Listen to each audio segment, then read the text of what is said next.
Hello, you gorgeous people of the interwebs. I hope you're having a fan-dabby-daisy day. I'm Gwenny of StyledByGwenny, and welcome to my channel, or welcome back to my channel if you visited me here before. Come in and join me. Today I'm going to share with you a review of my Louis Vuitton Monogram Eclipse Bandouliere in size 55.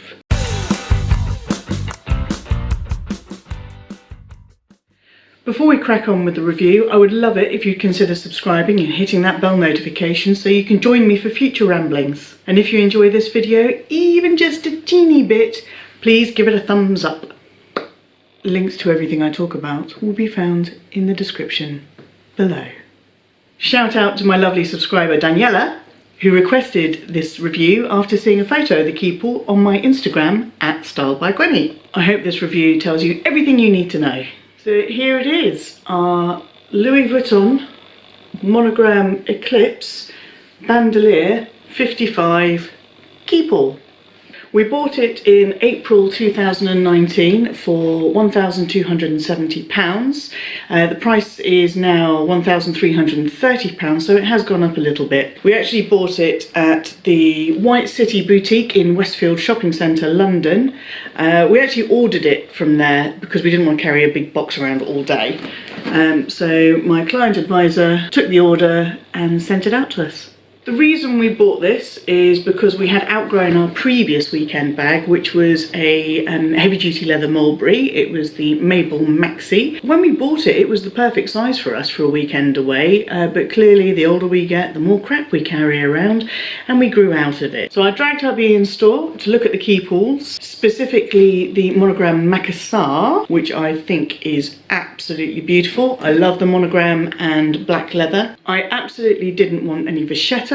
I absolutely did want monogram. So the Macassar and the Eclipse were the choices I gave hubby. I pointed the Eclipse out to him on the display while our CA was getting us some fizz, and he did me.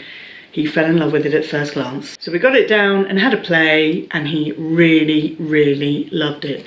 We ordered it there and then, and it arrived at home about a week later in the biggest box you have ever seen. Not to mention this ridiculously massive dust bag that I could conceivably use as a sleeping bag. I was expecting it to come folded up like the Speedies or the Neverfull, but no, it was fully expanded.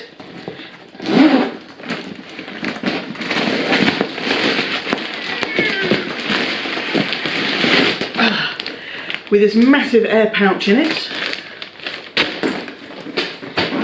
And the most ridiculous boxes you've ever seen. They are so big, we've had to put them in the loft because there's nowhere in the house that we can store them.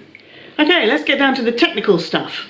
This measures 55 centimetres across, hence the name, 26 centimetres deep, and 30 centimetres high. It's pretty square at the bottom, and about 2/3 of the way up it curves in to meet the zip at the top.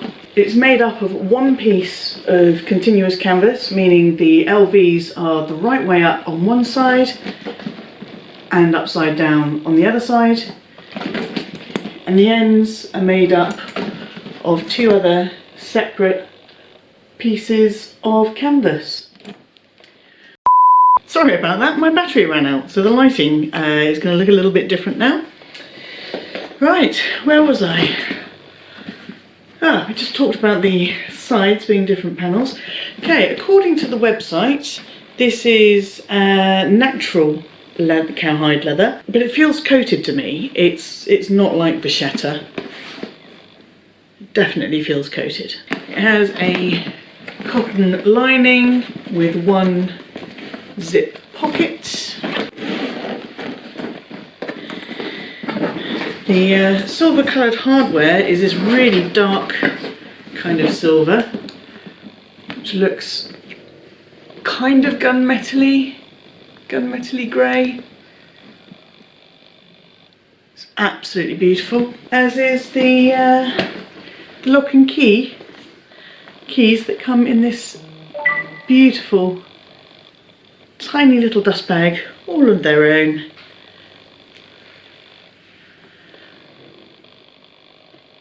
How gorgeous is that? It has the all-important adjustable, removable shoulder strap with this kind of shoulder pad for additional comfort when you've got it full.